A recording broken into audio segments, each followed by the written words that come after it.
Hello students, आज हम कांता प्रसाद द्वारा रचित पाठ लाख की चूड़ियों के विषय में पढ़ेंगे। इस पाठ का सार देखिए कि सारे गांव में बदलू मुझे सबसे अच्छा आदमी लगता था, क्योंकि वो मुझे सुंदर सुंदर लाख की गोलियां लाकर देता था। मुझे अपने मामा के गांव जाने का सबसे बड़ा चाव यही था कि जब मैं वहाँ से लौटता तो मेरे पास ढेर सारी गोलियाँ होती थी, रंग बिरंगी गोलियाँ, जो किसी भी बच्चे का मन मोह लेती थी। मतलब जो लाख की गोलियाँ होती वो बड़ी अच्छी लगती थी उसको। वैसे तो मेरे मामा के गांव का होने के कारण मुझे बदलू को बदलू मामा कहना चाहिए था, परंतु उसे बदलू मामा न कहकर बदलू काका कहा करता, जैसा कि गांव के सभी बच्चे उसे कहा करते थे। वो उसे बदलू मामा न कहता हुआ उसको क्या कहता था, बदलू काका कहता था। बदलू का मकान कुछ ऊंचे पर बना था। मकान के सामने बड़ा सा सहन था, मतलब जिसको आप आंगन बोल सकते हैं, जिसमें एक पुराना नीम का वृक्ष लगा था। उसी के नीचे बैठकर बदलू अपना काम किया करता था और बगल में भट्टी देखती रहती थी, जिसमें वह लाख पिघलाया करता था। सामने एक लकड़ी की चौखट पड़ी रहती थी, जिस पर लाख के मुलायम होने पर वह उसे सलाख के समान पतला करके चूड़ी का आकार देता। पास में 4-6 विभिन्न प्रकार की बेलनुमा मुंगेरियाँ रखी रहती थी और आगे कुछ पतली और पीछे से मोटी होती थी। लाख की चूड़ी का आकार देखकर वह उसे मुंगेरियों पर चढ़ाकर गोल और चिकना बनाता और तब एक एक कर पूरे हाथ की चूड़ियाँ बना चुकने के पश्चात उन पर वो रंग करता था। मतलब पहले चूड़ियाँ बनाता था, उसके बाद वो रंग करता था। बदलू यह कार्य सदा एक मच्छी पर, मच्छियाँ मतलब आप मुड्डा कह सकते हो, छोटी पीढ़ी कह सकते हो, मच्छी पर बैठकर किया करता था, जो बहुत ही पुरानी थी और बगल में उसका हुक्का रखा रहता था, जिसे वह बीच बीच में पीता रहता था। गांव में मेरा दोपहर का समय अधिकतर बदलू के पास बीतता था। वह मुझे लला कहता, क्या कहता था, लला, और मेरे पहुंचते ही मेरे लिए तुरंत एक मच्छियाँ मंगा देता था बैठने के लिए, छोटा पिड्डा। घंटों बैठे बैठे उसे इस प्रकार की चूड़ियाँ बनाते देखता रहता। लगभग रोज वही 4-6 जोड़े चूड़ियाँ बनाता। पूरा जोड़ा बना लेने पर वह उसे बेलन पर चढ़ाकर कुछ क्षण चुपचाप देखता रहता, मानो वह बेलन न होकर किसी नववधू की कलाई हो। ठीक है। बदलू मनिहार था और चूड़ी बनाना उसका पैतृक पैसा था, मतलब वो खानदानी पैसा था उसका, और वास्तव में वह बहुत ही सुंदर चूड़ियाँ बनाता था और उसकी बनाई हुई चूड़ियों की खपत भी बहुत थी, लोग खरीदते थे। उस गांव में तो सभी स्त्रियां उनकी बनाई हुई चूड़ियाँ पहनती थी। आसपास के गाँव के लोग भी उससे चूड़ियाँ ले जाते थे, परंतु वह कभी चूड़ियों के पैसों से बेचता न था, चूड़ियों को पैसों से नहीं बेचता था कभी भी।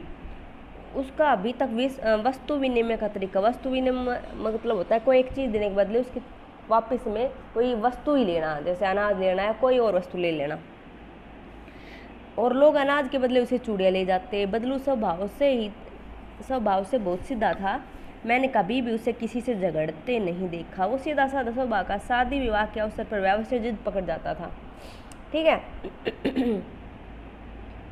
शादी विवाह के अवसर पर वह जिद पकड़ जाता था। जीवन भर चाहे कोई उससे मुफ्त चूड़ियाँ ले जाए, परंतु विवाह के अवसर पर वह सारी कसर निकाल लेता था। आखिर सुहाग के जोड़े का महत्व ही और होता है।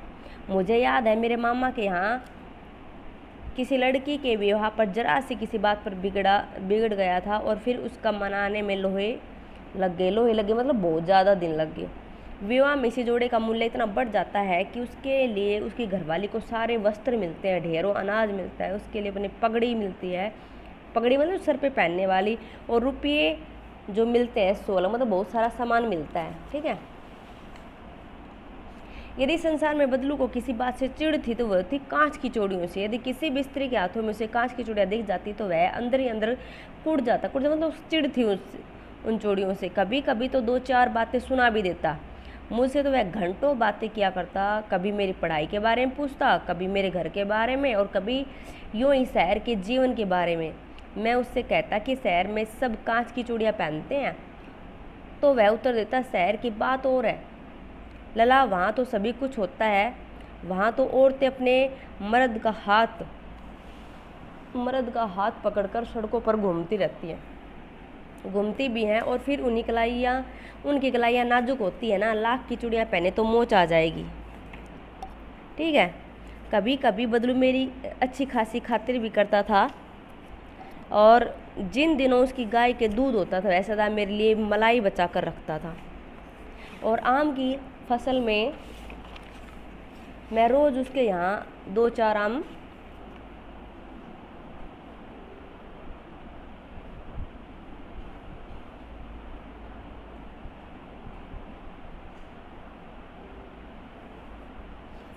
उसके यहाँ 2-4 आम खाता, परंतु इन सब बातों के अतिरिक्त जिस कारण वह मुझे अच्छा लगता था वह यह था कि लगभग रोज़ ही वह मेरे लिए 1-2 गोलियां बना लेता था।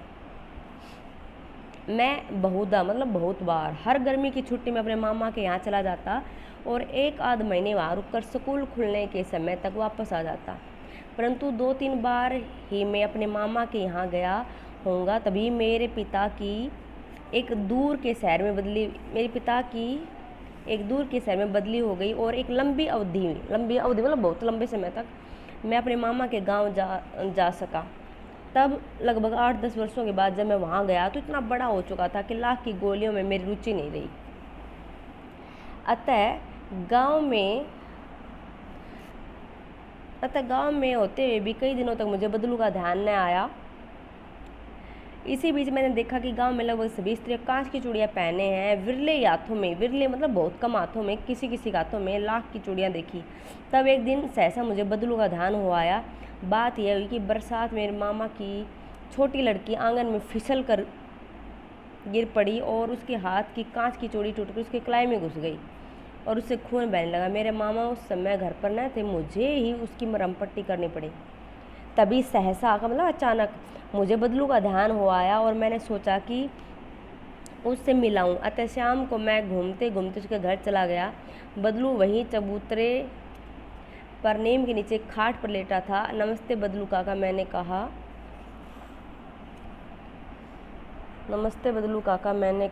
नमस्ते भैया। उसने मेरी नमस्ते का उत्तर दिया और उठकर खाट पर बैठ गया, परंतु उसने मुझे पहचाना नहीं और देर तक मेरी ओर निहारता रहा। मैं जनार्दन काका आपके पास से गोलियां बनवा कर ले जाता था, मैंने अपना परिचय दिया। बदलू फिर भी चुपचाप रहा, मानो वह अपनी स्मृति मतलब उसकी याददाश्त पटल पर अतीत के चित्र उतार रहा हो, मतलब सोच रहा था कि कौन है ये। तब वह एकदम बोल पड़ा, आओ आओ लला बैठो, बहुत दिन बाद आए हो। हाँ, इधर आना ही नहीं हो सका काका, मैंने 4 पैर पर बैठते हुए उत्तर दिया।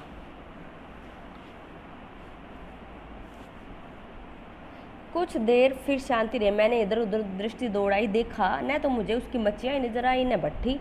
आजकल काम नहीं करते काका, मैंने पूछा। नहीं लला, काम तो कई साल से बंद है। मेरी बनाई हुई चूड़ियाँ कोई पूछे तब तो।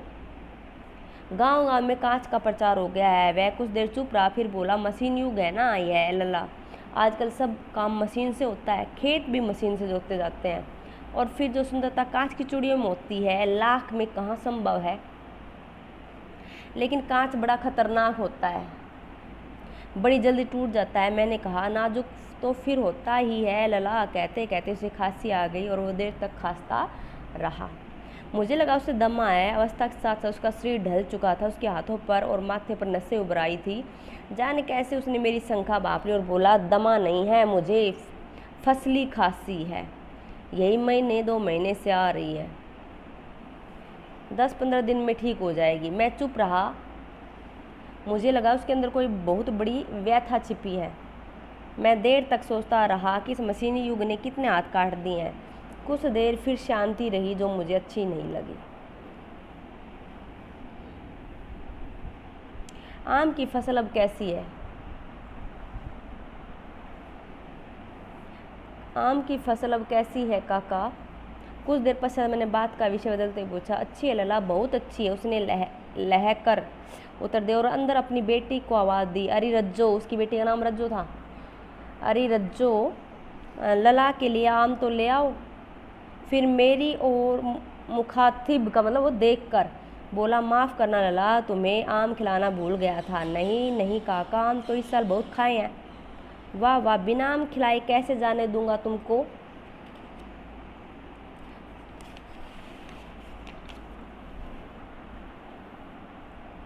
मैं चुप हो गया। मुझे वे दिन याद हुआ है जब वह मेरे लिए मलाई बचा कर रखता था।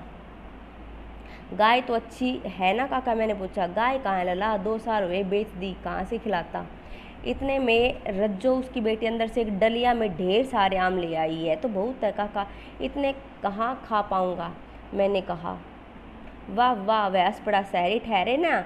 मैं तुम्हारी उम्र का था तो इस चौगने आम का एक बखत में खा जाता था। एक बखत मतलब एक टाइम में। आप लोगों की बात और है, मैंने उत्तर दिया।